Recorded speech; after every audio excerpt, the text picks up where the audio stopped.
చందమామ కోసమే వేచి ఉన్న రేయిలా వేయి కళ్ళతోటి ఎదురు చూడనా వానజల్లు కోసమే వేచి ఉన్న పైరులా గంపెడంత ఆశతోటి చూడనా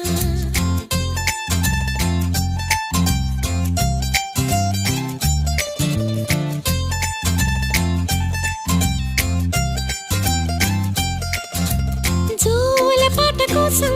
ఉయ్యాలలోన చంటి పాపలాగా కోడి కూత కోసం